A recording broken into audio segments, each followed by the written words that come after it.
Alright, so this is my second time trying to record this video because the first time my audio recorder wasn't recording for whatever reason.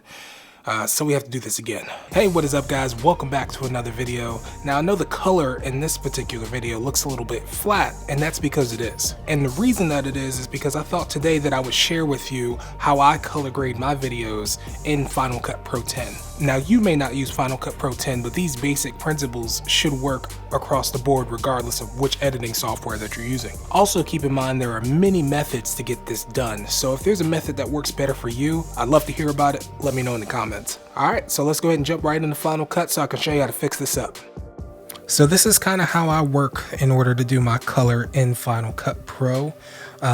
I like to have my Luma scopes open over here, and if you don't know how to get to that, the shortcut is just Command 7. Alternatively, you can go to View, Show in Viewer, and go to Video Scopes. Specifically, I have the waveform open as well as the Luma channel. This way here, you can actually see from left to right how this is reading the image and regarding exposure. 100 being, our highlights, 0 being our shadows. But you can kind of see like this light back here, which is probably the brightest point, or well, it is the brightest point in the image here. You can kind of see where it peaks out right up here, and it looks like my face is sitting somewhere in this middle section. But prior to the Final Cut update, I was actually color grading everything in Color Finale, which is like a $150 plugin, and it works great, but since the update, which is free, I pretty much never use it anymore. So what the Final Cut update added was this color inspector up here. So you want to go ahead and make sure your clip is selected in your timeline, but you want to go ahead and select the color inspector here, and here is where you can kind of choose which type of corrections that you want. I already have the color wheels open because that's where we will be doing most of our work, but you can add the traditional color board. This is what we had before. You have curves now, which we didn't have before. We have some hue and saturation curves as well, but let's go ahead and back to the color wheels. And the way this is laid out, you have your master wheel here, which this will set your exposure and saturation for the entire image, and the same thing applies to these three here, but this breaks it down for your shadows, midtones, and highlights. And keep in mind, I'm not a professional colorist at all. I've just kind of picked up on tips and tricks here and there, just like most of you have. So, based on what I've learned and what I like, you want to kind of have your shadows hit this 0 mark here. Anything below 0 is going to be pretty much total darkness, total black, losing data, and we don't want that. We still want information there. So 0 or right above 0 would be good. So I'm going to go ahead and drag these down, or the exposure for these down right there. And for the highlights, some people like to bring them above 100. The rule of thumb is that you want to keep them right at 100 if you can, but I'm going to go ahead and bring these up and play with them for a bit to see what I like here. So something about there looks okay to me, and you can kind of see where you start losing data. So once I get to a certain point, it kind of hits a ceiling and everything kind of gets flat above there. That's when you know you're losing data. So you don't want to go way above there, but right about here works well for me. And then your midtones, you just kind of play with them until you see something that you like. I usually like to bring them down a tad. I don't know why, it's just me, but let's go ahead and try this out. Alright, I think that looks pretty good, and they're just really subtle differences, but let's go ahead and turn the color wheels off so you can kind of see the before and after. So you see where we've kind of added some of the range back into the picture here.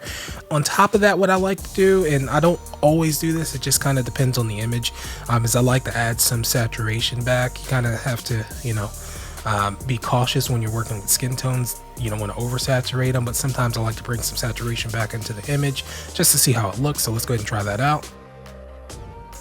So something around there looks good to me. Let's go ahead and turn the color wheels off again so we can kind of see the before and after.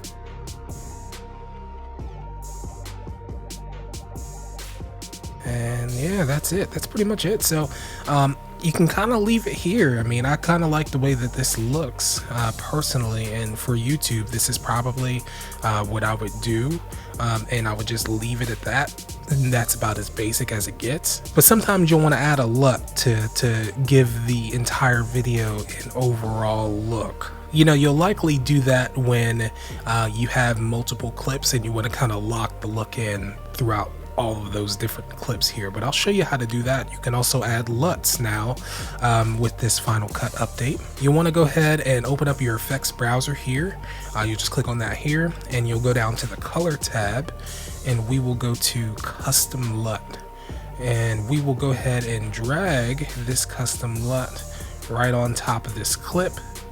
Now, if you're working with multiple clips, like not necessarily just all the same, like this video here is just a bunch of jump cuts, but if you're working with an actual, you know, short film or something like that, you would probably want to add an adjustment layer and add the LUT to the adjustment layer so you can work with it there. But in this case, I'm going to add it directly to the clip, and you will come up here to the video tab here so you can kind of see all of your effects that have been applied to this video clip. And here's our custom LUT tab. And for the sake of this video, let's go ahead and add our buddy Peter McKinnon. Let's look at his LUTs and see how they work with this particular image here. Let's check out his clean and tidy LUT. Alright, so as you can see, it's a little bit strong. Well, it's very strong.